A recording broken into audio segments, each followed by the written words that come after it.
Shalom Alejem, vamos a dar inicio a una porción de la Torá, una nueva parashá titulada Vaehanan. Vaehanan.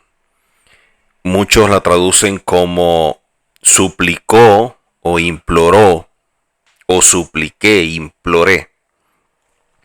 Y esta parashá es la segunda de este libro de Devarim o Deuteronomio, donde vamos a estar estudiando.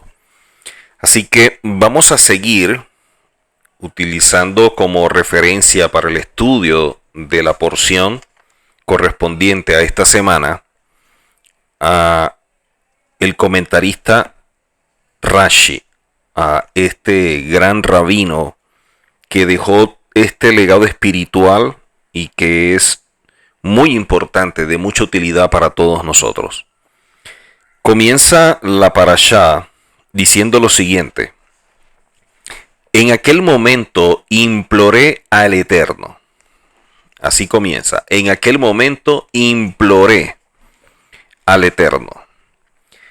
Allí cuando habla de la palabra implorar, o sea, coloca aquí un comentario diciendo imploré, habla de en todo lugar de la escritura. Esta expresión no tiene otro sentido que solicitar o conceder un regalo gratuito. Y hace un llamado, coloca una nota diciendo que todas las variantes de esta expresión, como en este verso, el verbo reflexivo imploré se deriva de la raíz que aparece acá, relacionada con la palabra que significa gratuito. La raíz básica de ambos términos que significa gracia. Por eso aparece la expresión gen.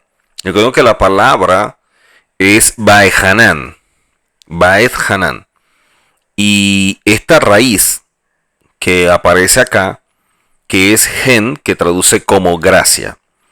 Esto sugiere que Vaehanan en todas sus variantes implica implorar, pedir o solicitar algo de otra persona, no como un derecho o una exigencia, sino como un regalo, como una dádiva, ateniéndose a la generosidad y la gracia o la bondad de la otra persona. Qué importante cuando vemos nosotros esta expresión Vaehanan y la explicación que dan, tomando en consideración lo que representa la raíz de la misma, que es gen, y que gen es la gracia o el favor que te otorga alguien. Y aquí el que va a otorgar el favor o el que va a manifestar la gracia es el Eterno. Miren que esto lo vemos en la Torá. Muchos hablan de una dispensación y que bajo la ley o bajo la gracia, y vemos acá cómo la gracia es manifiesta en todas partes porque es la esencia del Eterno. Entonces no es que ahora existe la gracia y que antes no existía, cosa que es totalmente falsa.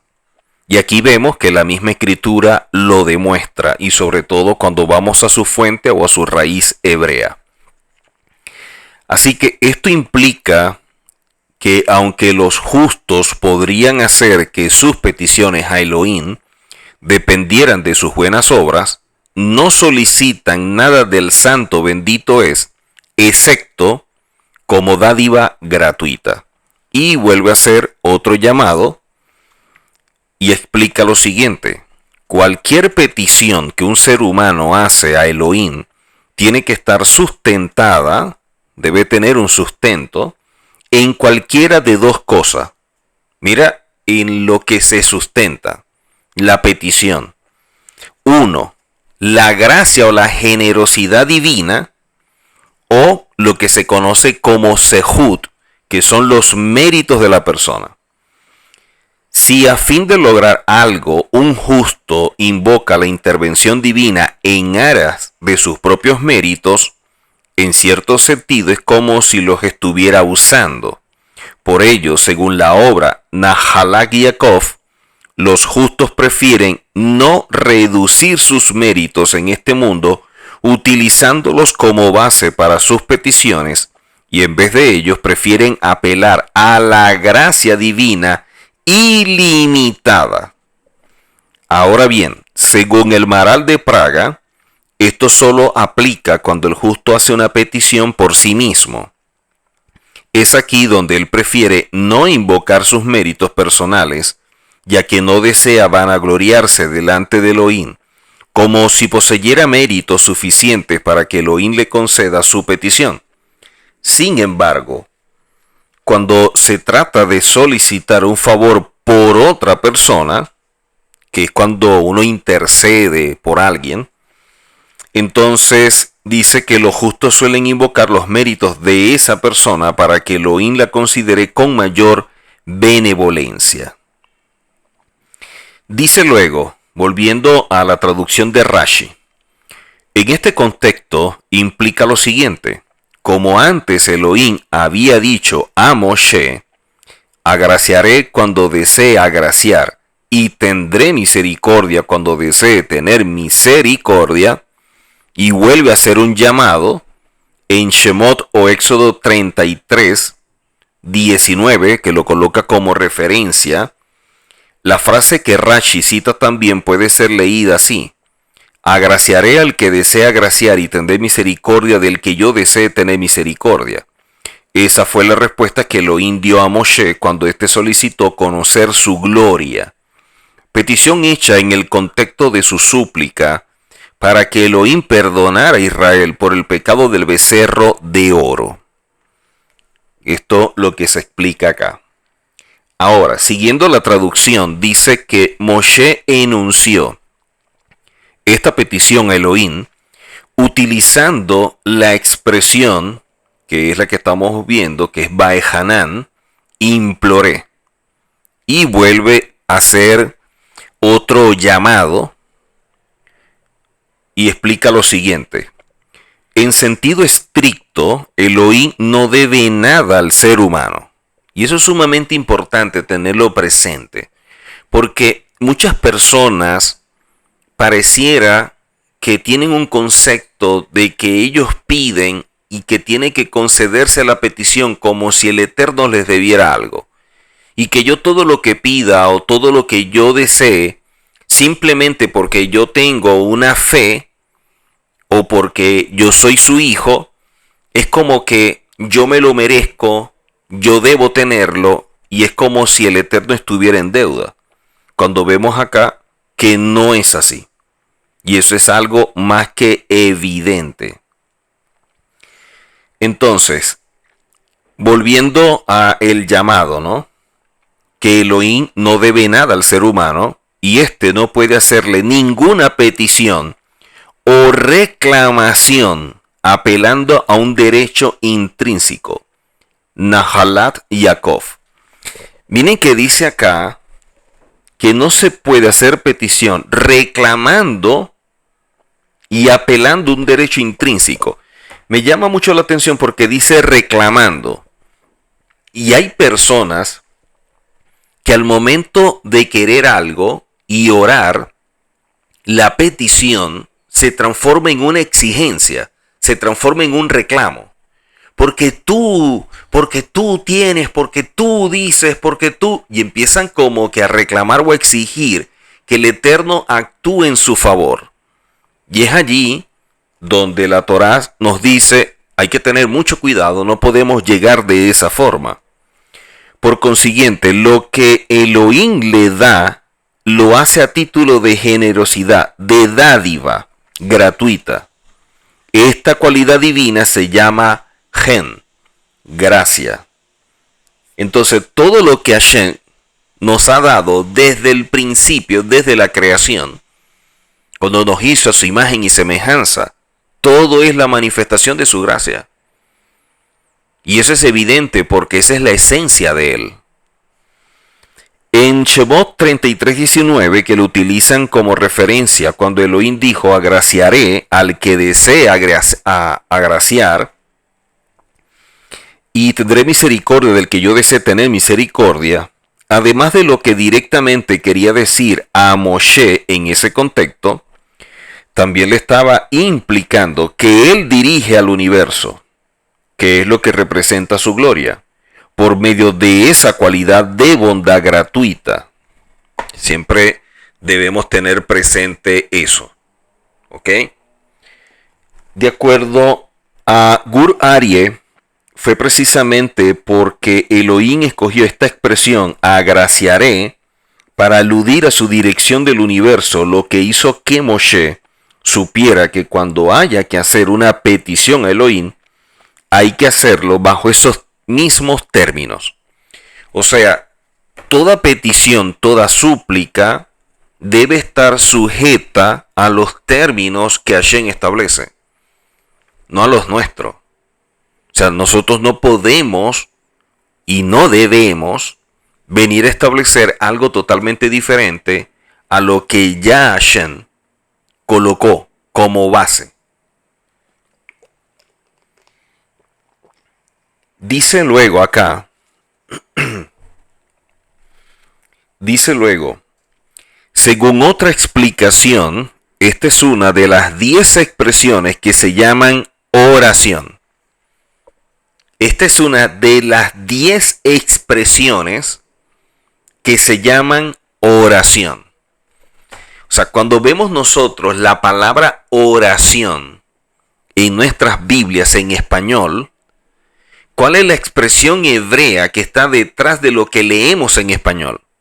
Porque de acuerdo a lo que dice Rashi, hay 10 expresiones en hebreo que se definen como oración. Y de esta manera lo declara también en el Midrash y Sifri como referencia. Qué bueno que tengamos esto presente, porque hay muchas expresiones que nosotros vemos en las Biblias y que son versiones, no traducciones, y que muchas veces se pierde mucho de la esencia del mensaje, porque al ser una versión, lamentablemente ignoramos cuál es el trasfondo, cuál es la base que se está usando como referencia al momento de colocar en español una palabra. Y como muchos les gusta tener como base o referencia al griego, entonces se pierde mucho más. Para nosotros es sumamente importante tomarlo desde su fuente original, que es hebreo. ¿Ok? Ahora, dice luego, cuando vemos en este verso 23,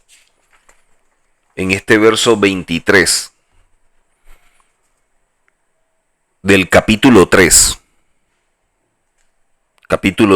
verso 23. Dice, en aquel momento imploré al Eterno.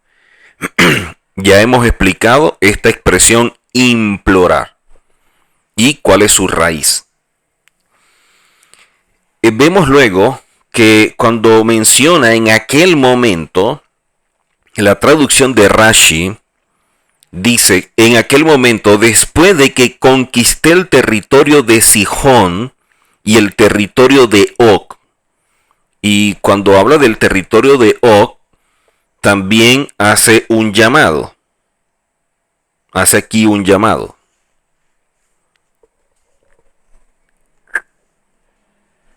Y es el que aparece en Números capítulo 21. Debe ser como referencia a este lugar. Pero previo, cuando hablamos de esta palabra que decíamos, hablando de la oración, como se declara en el Midrash, también hay dos llamados. El primer llamado dice, según esta segunda explicación, el que Moshe haya empleado la expresión imploré, no implica que su súplica la haya hecho apelando específicamente a la gracia divina, sino que esta expresión es sinónima de oración o de rezo. Luego hay otro llamado, allí Sifri 26, ahí mismo ese Midrash afirma que hay 10 expresiones que la escritura utiliza para referirse a la oración. Sin embargo, las expresiones citadas en la versión textual actual de ese Midrash son 12. La primera hace relación al clamor, la segunda a la invocación, la tercera sollozo, la cuarta la pena, quinta el canto, sexto contacto, séptimo la caída, octavo reflexión, noveno porfiar, décimo pararse, 11 melodía y 12, que es la que estamos estudiando, gracia, que de ahí viene la palabra que estamos tomando como referencia. Seguramente con base en otra versión textual de este Midrash, el comentario Sifre Jajamín dice que son las siguientes: 1 clamor, 2 innovación, 3 sollozo, 4 canto, 5 insistencia, sexto llamado, séptimo caída, octavo reflexión, noveno contacto y décimo gracia. En todo caso, aquí el verbo expresa la última de estos modos de oración cuando menciona la gracia. Qué interesante, porque eso nos ayuda a ampliar mucho más los términos que se utilizan regularmente al momento de orar o rezar. ¿Cuáles son las expresiones que están conectadas con esta palabra que nosotros estamos leyendo en español, pero que desde el hebreo tiene otra forma de verse?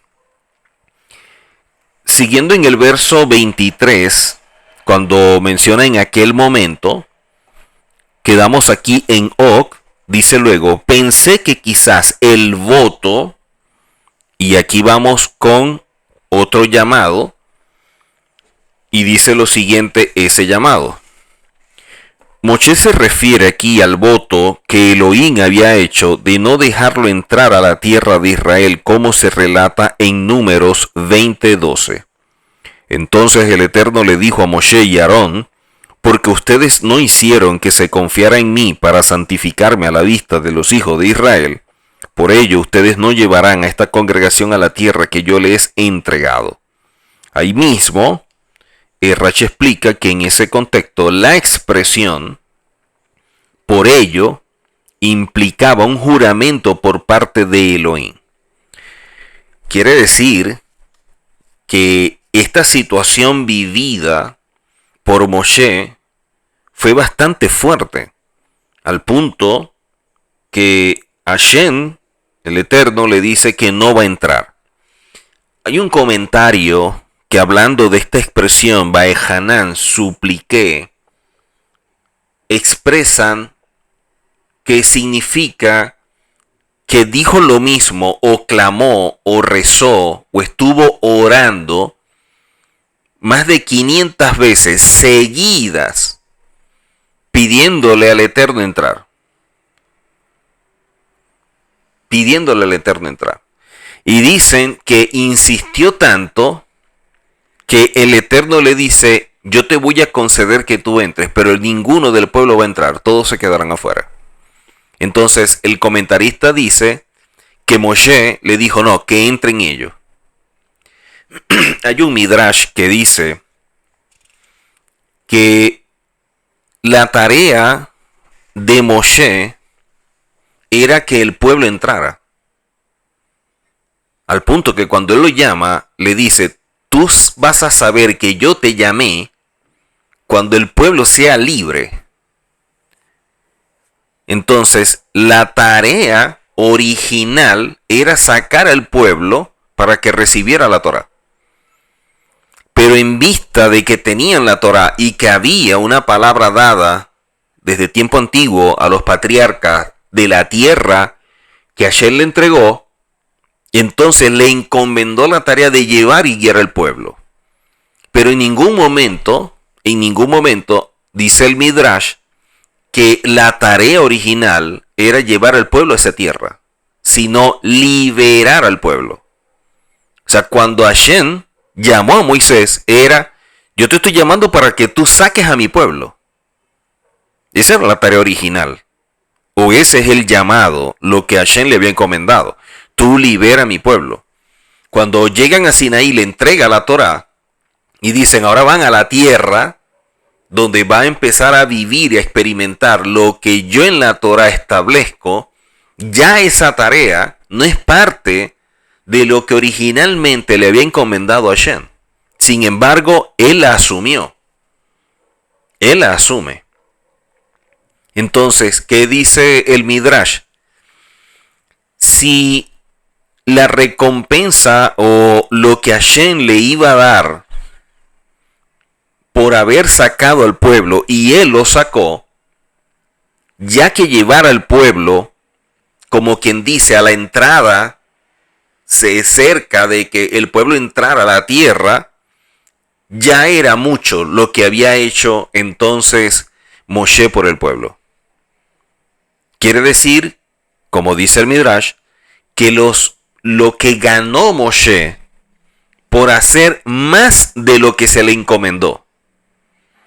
Porque no solamente sacó al pueblo, sino lo llevó y lo colocó al pie de la tierra. Entonces, por hacer la tarea original que se le encomendó más la otra, entonces es como que ya Moshe tenía suficientes méritos y que ya no hacía más falta que él siguiera con ellos, que ya esa etapa le correspondía a otra persona, que en este caso es Josué. Cuando vemos estas expresiones que aparecen acá, hablando de Baehanán y lo que significan, vemos que luego dice en la traducción de Rashi que Elohim había hecho o había sido revocado. Dice que Elohim había hecho o había revocado. Ahora, hace un llamado, me imagino, para explicar esto, ¿no? Y el llamado es el siguiente, basado en Sifri 26. Esto explica por qué Moshe dice que fue en aquel momento que imploró a Elohim. Lo que quiere decir es que su petición a Elohim se originó en lo sucedido después de su conquista de esos dos reyes. En aquel momento Moshe pensó que su victoria indicaba que el derecho divino de no permitirle entrar a la tierra de Israel había sido anulado. En Números 27:12, Rashi hace un comentario similar a este. O sea, luego de conquistar el territorio de Sihón y el de Og, viene Moshe a clamar, a pedir, a suplicar a Hashem. Pero de acuerdo a lo que dice el Sifri 26 es que él pensó que por haber conquistado y haber hecho todas esas cosas, como que se extendía su tarea y que se iba a poder entrar a la tierra. Y me imagino que cualquiera en la posición de Moshe hubiera querido entrar. Eso es lógico. Ver la tierra que Hashem les ha prometido es una gran bendición. Y más cuando sabían las características de lo que había en la tierra. Ahora, dice luego, finalizando allí el verso 23, para decir.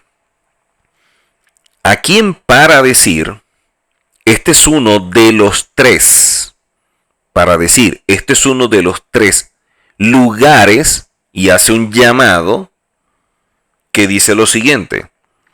Según el Sefer Hasicarón, la palabra tres aquí está fuera de lugar y constituye un error textual, ya que en Números 12:13, citando a Rabí Eleazar ben Azaría, Rashi afirmó que son 4 los versos en los que Moshe pidió a Elohim que le informara sobre lo que él le había dicho.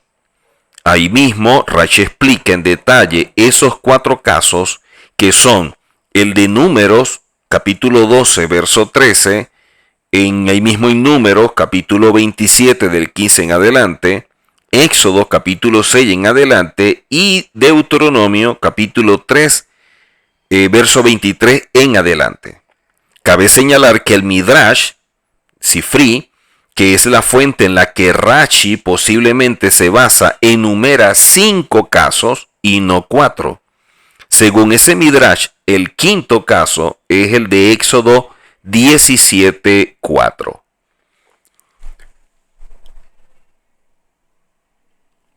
Cuando vemos esto, podemos como que tener una visión mucho más amplia de lo que en la Torá se está enseñando o lo que el Eterno nos está mostrando.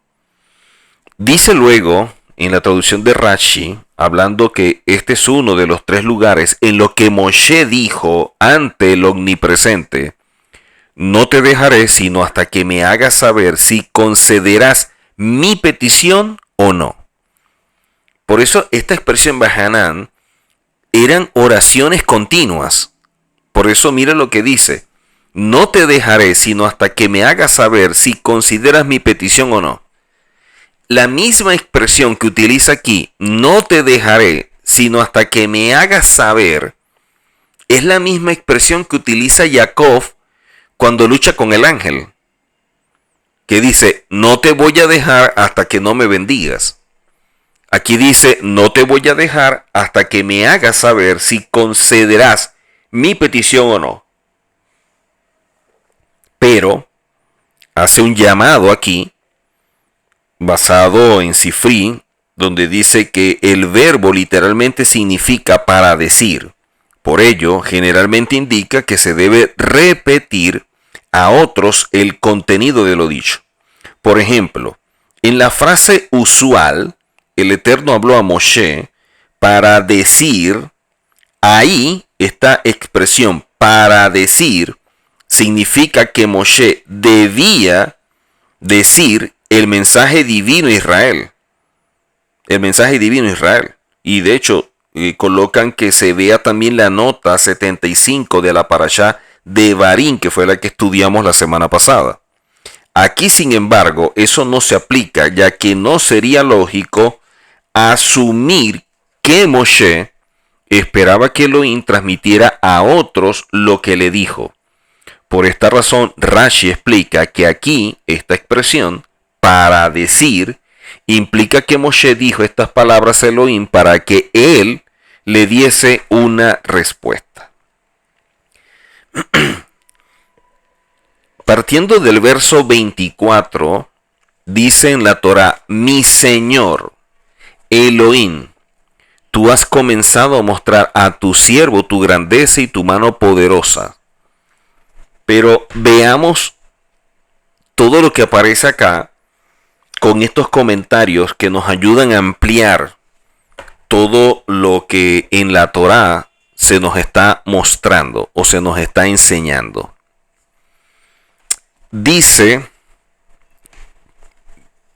hablando del verso 24, cuando dice mi Señor Elohim, este nombre significa misericordioso en el juicio. Misericordioso en el juicio. Y qué interesante, porque utiliza la palabra juicio y misericordia juntos. Y es que cuando Hashem libera al pueblo de Egipto, se enseña que habían 2 columnas que guiaban al pueblo. Y una columna estaba relacionado con la misericordia, con la gracia, para aquellos que piensan que la gracia no existía en ese momento, y otra que estaba relacionado con el juicio. Y aquí vemos que cuando dice mi Señor Elohim, este nombre significa misericordioso en el juicio. Hablando de estas 2 expresiones, misericordia y juicio, que son las mismas que guiaban al pueblo a través de las nubes. O sea que Hashem guiaba al pueblo a través de la misericordia en el juicio. El llamado dice lo siguiente, y cito: en este verso están escritos dos nombres divinos. El primero es Adonai y el segundo es el tetragrama o nombre inefable, que son las 4 letras del nombre del Eterno. El primer nombre derivado de la palabra que significa Señor, hablando acá, literalmente quiere decir mi Señor. Mi Señor. Como tal, representa la idea de autoridad y juicios divinos sobre el mundo. El segundo nombre, que es el tetragrama, representa el atributo de misericordia y bondad divina hacia el mundo. O sea, cuando aparecen las 4 letras, representa el atributo de misericordia y bondad. Cuando vemos el nombre del Eterno con estas 4 letras que conforman su nombre, es la manera como Él está mostrando el atributo de misericordia y bondad. Pero cuando vemos la expresión Elohim, o cuando vemos esta expresión que en nuestras Biblias aparece como Señor, allí está mostrando el atributo que representa la autoridad y el juicio.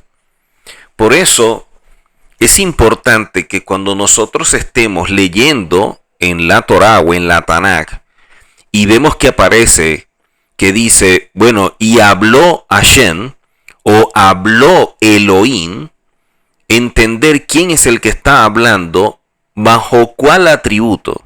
Cuando dice, bueno, y habló Hashem, la base de lo que está revelando es la misericordia, es la gracia. Pero cuando dice, habló Elohim, lo que está hablando es en representación de la autoridad. Para que esto lo tengamos presente al momento en que estemos leyendo, en el que estemos estudiando, y de esta manera saber bajo cuál atributo es que se está presentando en ese momento. Ahora, vemos acá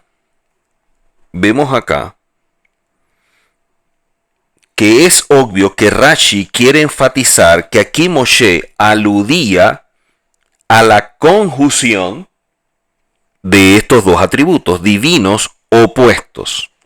Por un lado, la misericordia, por otro lado, el juicio.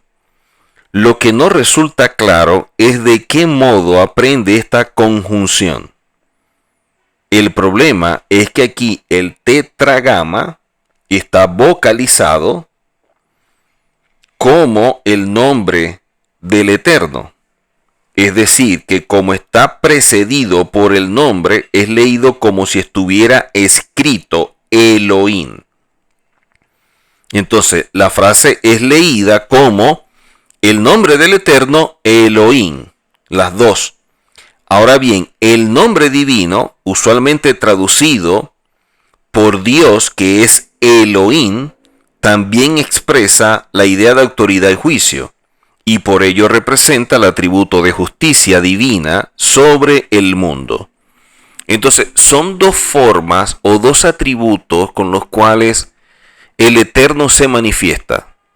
Con las 4 letras que manifiestan su nombre y representa la misericordia, la gracia, o bajo el término Elohim, que representa la autoridad y juicio.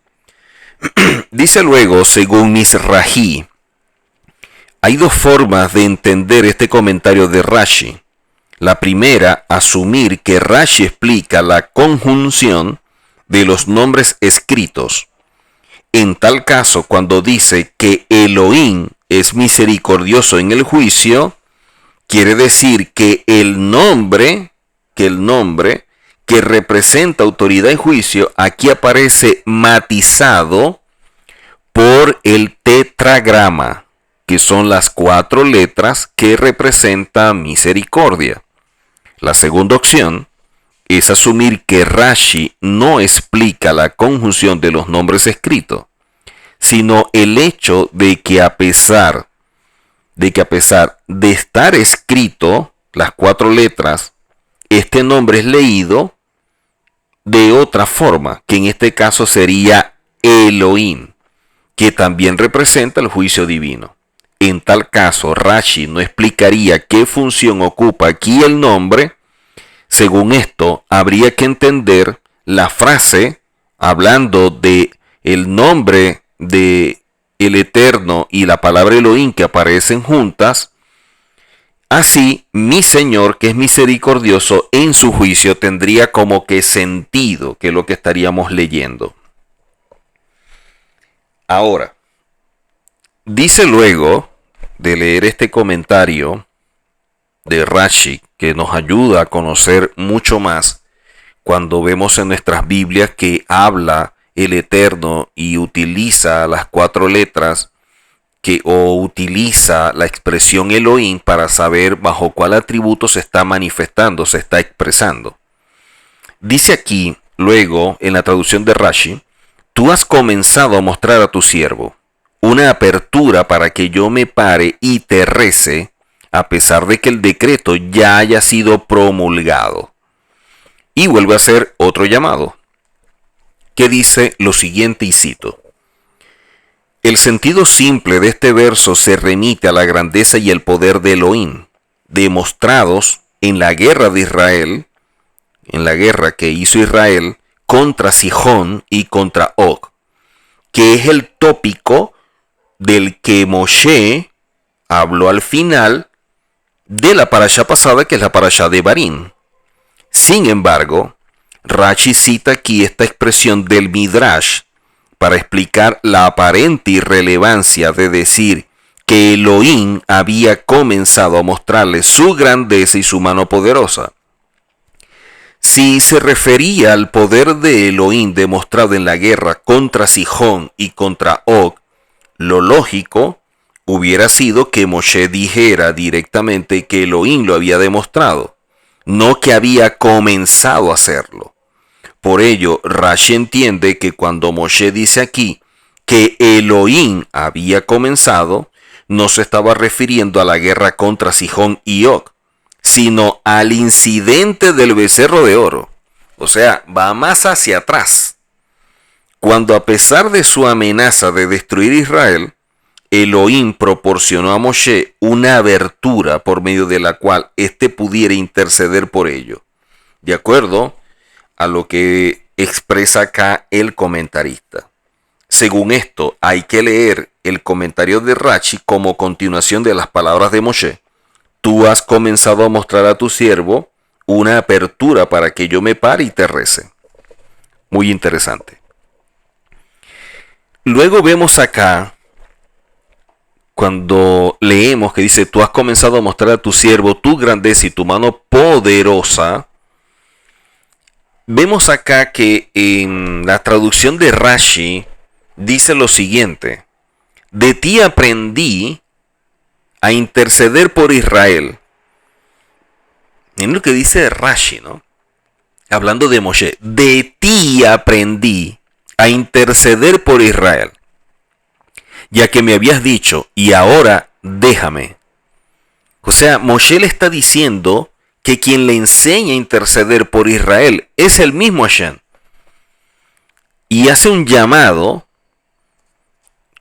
basado en Éxodo 32:10, que dice, el verso completo es, y ahora déjame que se encienda mi ira y los consumiré, y haré de ti una gran nación. Recuerdan ese momento, ¿no?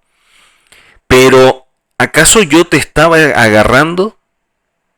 Le dice Moshe, ¿no? En realidad comprendí que me dijiste eso para brindarme una apertura para que yo intercediera por Israel, implicando que de mí dependía rezar por ellos.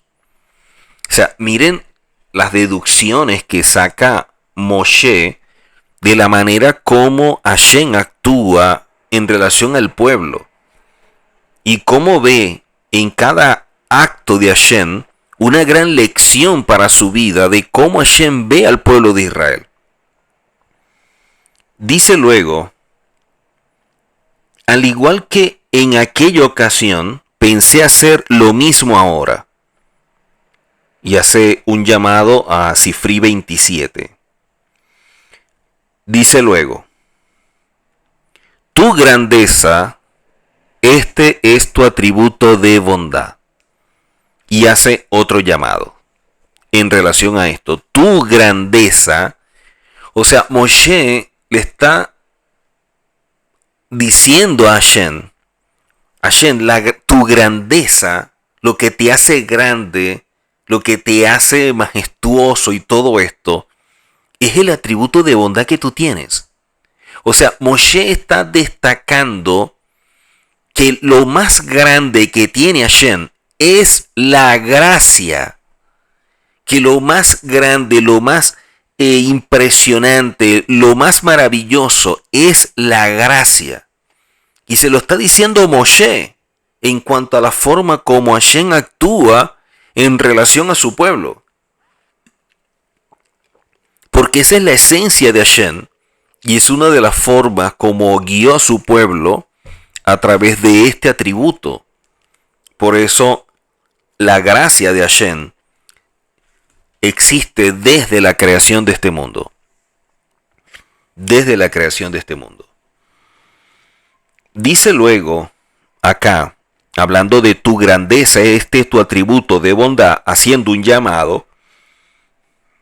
Cuando la escritura habla de la grandeza de Elohim, cuando la escritura habla de la grandeza de Elohim, puede referirse a cualquiera de dos cosas: a la grandeza intrínseca de Elohim relacionada con su inmensa infinitud y el hecho de que es insondable, o a su cualidad de perdonar y pasar por alto a las faltas humanas. Aquí hay algo bien interesante, como en tantas cosas que hemos leído que son bien importantes y que Rashi destaca y que no podemos obviar. Cuando Moshe habla de la grandeza de Elohim, dice que puede referirse a cualquiera de dos cosas. La primera, a la grandeza intrínseca de Elohim relacionada con su inmensidad, con su infinitud y el hecho de que es insondable, o a su cualidad de perdonar y pasar por alto las faltas humanas. Esa es la manifestación de amor, esa es la manifestación de la gracia de Hashem. Un ejemplo de lo primero lo tenemos en el verso: grandioso es el Eterno e inmensamente alabado. Su grandeza no puede ser escudriñada. Salmo 145. En este verso es obvio que la bondad de Elohim se refiere a su cualidad de perdonar, ya que Moshe la menciona en el contexto de su ruego por ser perdonado, de acuerdo a lo que dice Mizrahi como comentario. O sea, nosotros vemos por todas partes de la Torá, por todas partes de la Tanat, que si algo tiene Hashem y que siempre ha revelado, ha sido la gracia, ha sido su infinito amor, ha sido su misericordia. Dice luego, y asimismo Moshe declaró, y ahora que se engrandezca el poder de mi Elohim. Asimismo Moshe declaró, y ahora que se engrandezca el poder de mi Elohim, y hace un llamado. Y cita a Números 14, 17, y dice lo siguiente, también en Sifrí, en Pinhas 134. También en ese verso Moshe mencionó la grandeza del poder de Elohim en el contexto de una oración que hacía para que Elohim perdonase al pueblo de Israel. Si algo manifestó siempre Hashem, a pesar de la falla, de los errores del pueblo de Israel, fue su perdón. Y el perdón es la manera como expresa Hashem la gracia que es su esencia. ¿Qué dice luego? ¿Qué dice luego? Y tu mano, esta es la diestra de Elohim, la cual está extendida para recibir a todos los seres del mundo. y tu mano. ¿Pero cuál mano? Dice, esta es la diestra de Elohim, la cual está extendida para recibir a todos los seres del mundo. Recordemos que la diestra es la mano de la fuerza por excelencia. Y esa diestra es donde descansa la misericordia de Hashem. O sea, por eso es que Moshe dice, tu grandeza es la manera como tú manifiestas tu amor, tu misericordia y tu gracia. Pero aquí está hablando de que su mano, su diestra, en la diestra de Elohim, es la que está extendida para recibir a todos los seres del mundo. Y hace un llamado, que es el siguiente, Sifri y Pinjas 1.34. Casi siempre que la Torah habla de la mano de Elohim, y de ahí la palabra Yad, se refiere a la izquierda, es decir, a su cualidad de rigor y justicia hacia el mundo. ¿Cuál es la mano más débil? La izquierda. ¿Cuál es la mano más fuerte? La derecha. ¿Qué es lo que dice el comentarista? Cuando habla de la mano de Elohim se refiere a la izquierda, es decir, a su cualidad de rigor y justicia hacia el mundo. Sin embargo, en este contexto, su mano no puede referirse a esa cualidad de rigor y justicia, ya que la intención de Moshe claramente no era suscitar hacia él el juicio divino, sino su gracia y su misericordia.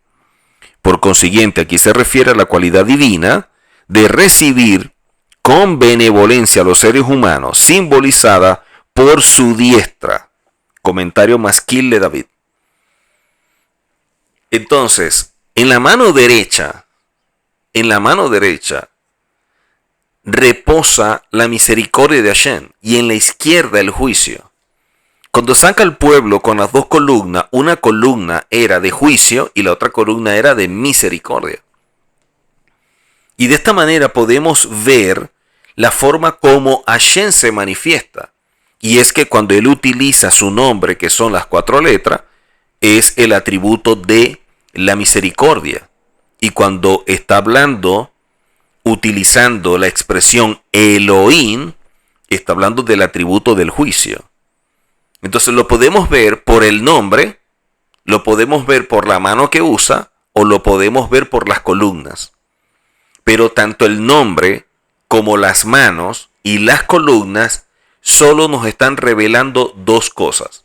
El atributo de la gracia, de la misericordia de Hashem y el juicio o la autoridad de Hashem. Esas dos cosas. Ahora, dice luego, poderosa porque tú subyugas con misericordia el poderoso atributo del juicio, y hace un llamado. La mano asociada con el poder divino es la izquierda, que simboliza la fuerza del juicio, lo que es el din. Por tanto, aunque usualmente la diestra divina no es definida como poderosa, sino la izquierda, aquí Moshe la llama así porque ella es capaz de subyugar la fuerza de juicio de la izquierda, de acuerdo a lo que se lee allí. Ahora, miren que cada vez que nosotros vemos la forma como el Eterno ha de manifestar la venida del Mesías y habla de la redención final, siempre habla de que liberó al pueblo con su diestra. O sea, hablando de que libera, que saca al pueblo con la mano derecha. O sea, lo sacó por amor, lo sacó por su gracia, lo sacó por su misericordia. Cuando vemos nosotros la redención, siempre está conectada con la mano derecha. La redención siempre está conectada con la mano derecha. O sea que la redención descansa sobre la misericordia, que es un atributo que muestra la grandeza del Eterno. Y otro punto importante, cuando nosotros vemos el nombre del Mesías, que es Yehoshua, que tiene las 4 letras de Hashem, que conforman el nombre del Eterno, hay dos letras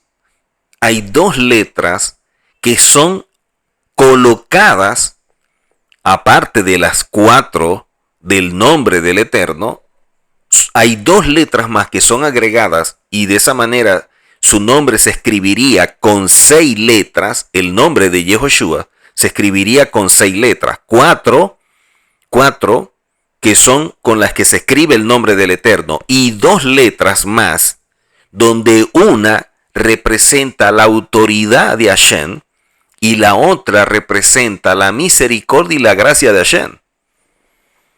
Pero miren que el nombre se escribe con 6 letras, y 6 es el valor numérico de lo que representa al hombre. 6 también es el valor de la letra Baf. La letra Baf es como un gancho, y ese gancho es lo que conecta lo espiritual con lo terrenal. Y esa es la labor de Yehoshua: conectar lo espiritual y lo terrenal para que sea uno solo al momento de experimentar la Geulá o la redención final.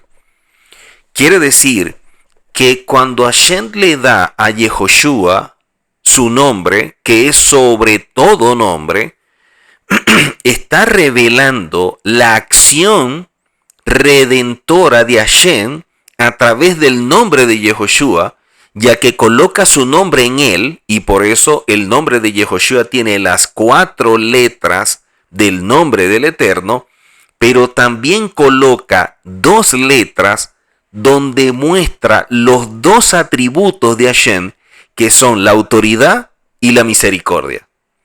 Entonces vemos a Hashem, 4 letras, la autoridad, 5ª letra, y la misericordia, una 6ª letra. Y las 6 letras conforman el nombre de Yehoshua.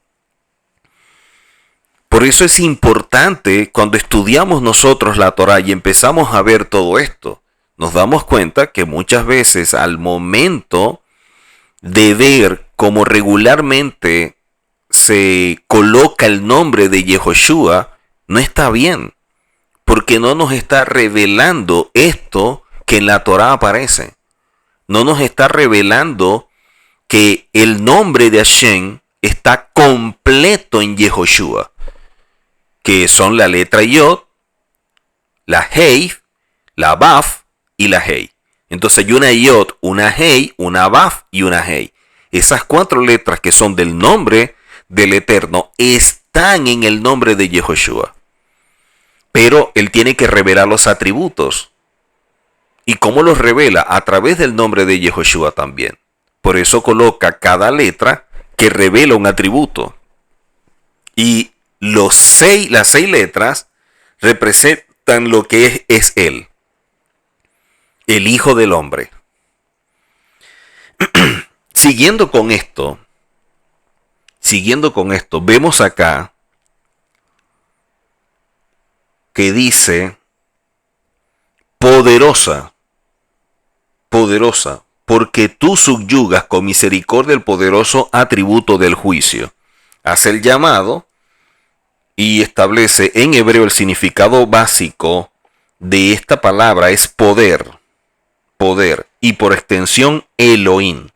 Aquí la hemos traducido siguiendo su sentido primario, porque obviamente Moshe comparaba el poder divino con el poder de los seres creados, no a Elohim con otros dioses inexistentes. Y eso es algo que debemos tener nosotros bien claro. ¿Qué dice luego? ¿Qué poder hay?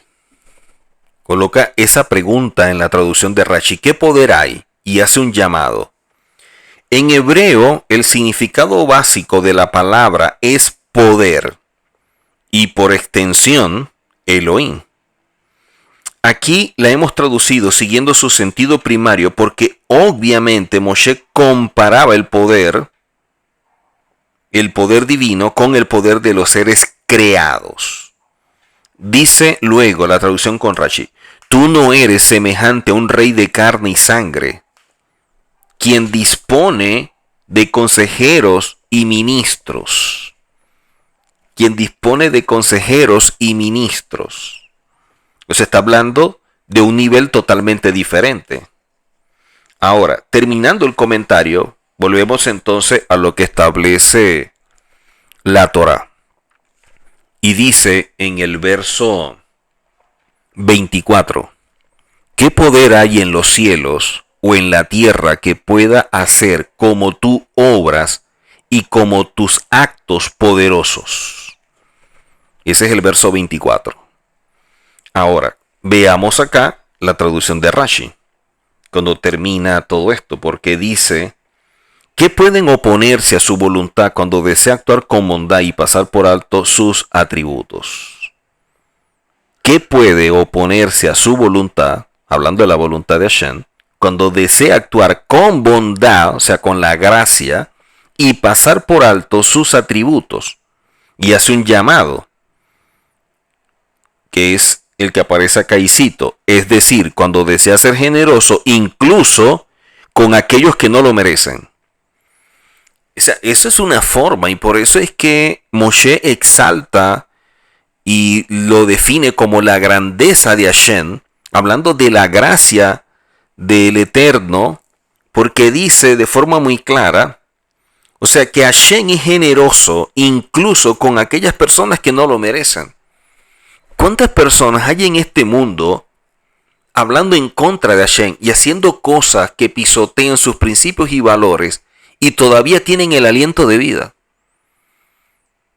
O sea, Hashem no le retira el aliento de vida por el hecho de que esas personas estén actuando en contra de lo que Hashem establece. Para que veamos el amor, la bondad de Hashem, que lo deja hasta el final de los tiempos, cuando se dé la redención final. Y ahí sí que ya no habrá más oportunidad. Mientras tanto, está dando chance para que todos podamos reflexionar y en este caso unos puedan hacer teshuvá y otros puedan convertirse. Dice lo siguiente aquí el comentario. Pero tú no tienes nadie que se oponga a ti. Pero tú no tienes nadie que se oponga a ti si me perdonas y abrogas tu decreto. Tú no tienes nadie, no hay nadie por encima de Hashem, eso es obvio. Por eso dice, tú no tienes a nadie que se oponga a ti.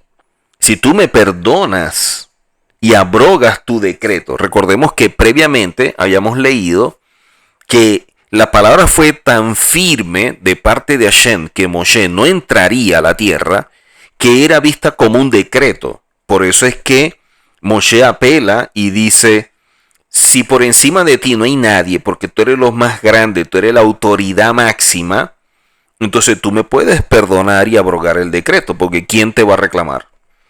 Y hace un llamado,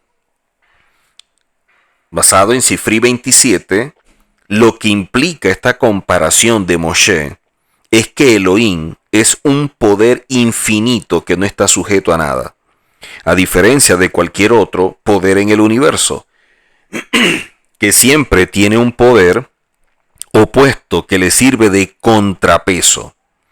El poder del ministro respecto al poder del rey.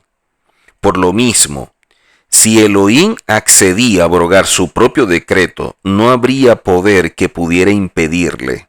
Ahora bien, aquí Moshe en realidad pedía a Elohim que, basándose en su bondad infinita, o sea, en su gracia, pasara por alto su atributo de juez y fundamentado sobre ese din, sobre esa justicia, para perdonarlo y que de esta manera pudiera entrar. Pero es que ya la tarea de Moshe había culminado, para lo que lo llamó, y la tarea que le encomendó la había cumplido a cabalidad. Pero miren lo interesante, ¿no? Cuando habla de poderes, dice, lo que implica esta comparación de Moshe es que Elohim es un poder infinito que no está sujeto a nada. A diferencia de cualquier otro poder en el universo que siempre tiene un poder opuesto que le sirve de contrapeso. ¿Por qué destaco esto?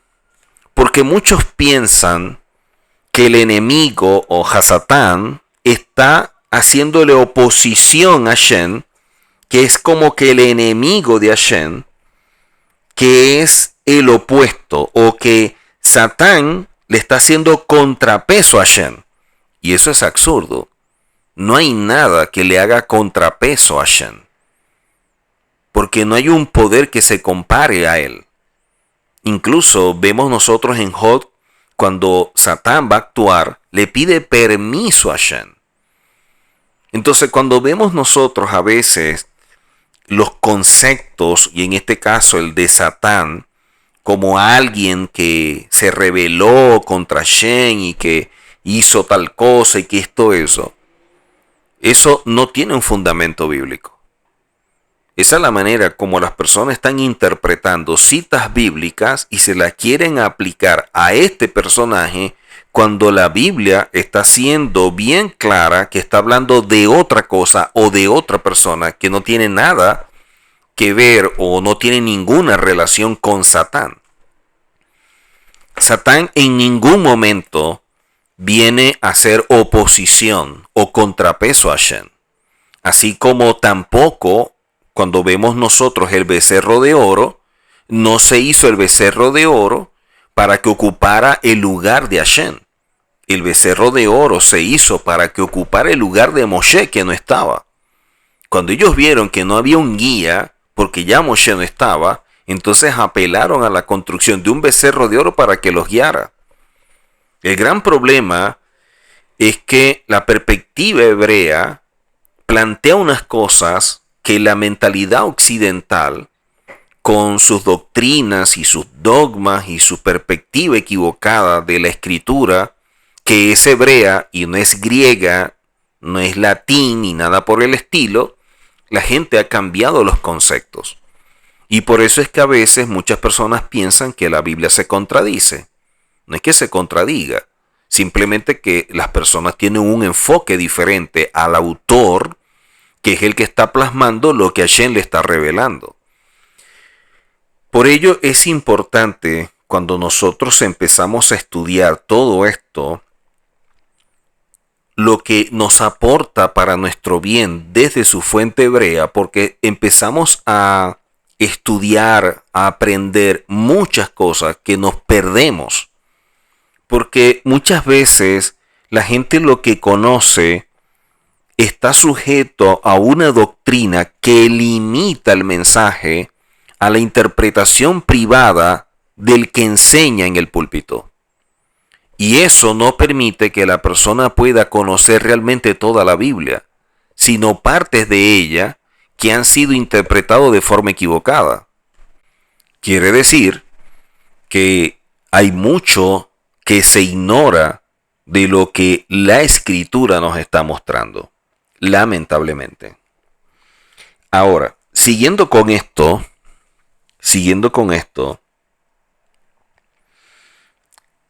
y todo lo que Hashem ha venido como revelando, y todo lo que ha venido mostrando, nos está direccionando para conocer muy bien la forma como Él manifiesta sus atributos. Dice luego, pero según su sentido simple, la frase "tú has comenzado a mostrar a tu siervo" se refiere a la guerra contra Sihón y Og, como está escrito: mira, he comenzado a entregarte a ti, a Sihón y a su tierra. Y hace un llamado acá donde nos indica que veamos una nota, pero no aparece exactamente el punto que nos está, hacia donde nos está direccionando. Pero dice luego: según esto, la petición de Moshe era: muéstrame la guerra contra los 31 reyes de Canaán. Y hace un llamado que dice lo siguiente: según la explicación del Midrash que Rashi ha citado hasta aquí, La petición de Moshe giraba en torno a su deseo de que Elohim lo perdonara por su falta de escrita en Números 20, verso 9 en adelante, para así poder entrar a la tierra de Israel. Pero según el sentido simple de los versos, hablando de un nivel peshat, la petición de Moshe no estaba relacionada directamente con su persona, sino que se seguía del hecho de que Elohim le había concedido la victoria contra Sihón y contra Og, lo cual le daba pie para rogarle que siguiera viendo el poder divino en acción contra los reyes de Canaán. Los 31 reyes de la tierra de Canaán son mencionados en Josué capítulo 12. Dice luego acá, muéstrame la guerra contra los 31 reyes, ¿no? Que es lo que acabamos de leer. Pero luego, en la traducción de Rashi, dice, por favor, déjame pasar. La expresión no tiene otro sentido que el de la petición. Y es allí la palabra que se utiliza al momento de dar el título o el nombre a la parashá, que es Vaehanan. Hace un llamado acá, en Berajot 9a, a lo largo de su comentario, Rashi ha observado en diversas ocasiones que constituye una expresión que indica petición o ruego, como aparece en números en Génesis 22, en Génesis 38, en Génesis 40, en Éxodo 11, en Números 10, Números 12 y Números 12.1 y 12.6. Con ello rechaza la traducción del Targum de Onkelos, quien sistemáticamente lo traduce por la expresión ahora. Según el Targum, la frase debe ser entendida así: déjame pasar ahora. Según Mizrahi, cuando Rashi afirma esta expresión, no indica otra cosa que una petición. No quiere decir que eso se aplique en todo lugar, sino específicamente al verso en cuestión. Rashi mismo concuerda con el Targum en que hay otros casos en los que solamente puede ser entendido en el sentido de ahora. ¿Ok? Todo esto es lo que nos está mostrando en cuanto a los atributos. Para culminar con el verso 25, dice, buena tierra que está al lado del Jardén, ese buen monte y el Lebanón. En la traducción de Rashi, dice que, en la traducción de Rashi dice acá, ese buen monte, eso se refiere a Jerusalén, cuando dice ese buen monte y el Lebanón. Miren que dice, está al otro lado del Jardín, ese buen monte y el Lebanón. Entonces, cuando habla de ese buen monte, se está refiriendo a Jerusalén. Y hace un llamado que dice lo siguiente: Jerusalén es llamado montaña o monte, porque al igual que una montaña destaca sobre el terreno circundante por su altura y majestuosidad, Jerusalén destaca por su grado de elevación espiritual por encima de las demás regiones del planeta. Por eso, cuando se habla de Jerusalén, siempre se dice, vamos a subir a Jerusalén. Pero es dentro del contexto espiritual. O sea, ir a Jerusalén es que tú vas a un nivel mayor, tú vas a una condición espiritual superior a la que tú estás. Y cuando se iba a Egipto, se decía, vamos a descender a Egipto, porque está hablando de una condición espiritual, donde la persona desciende o baja de nivel. Dice luego que el Lebanón, esto se refiere al templo.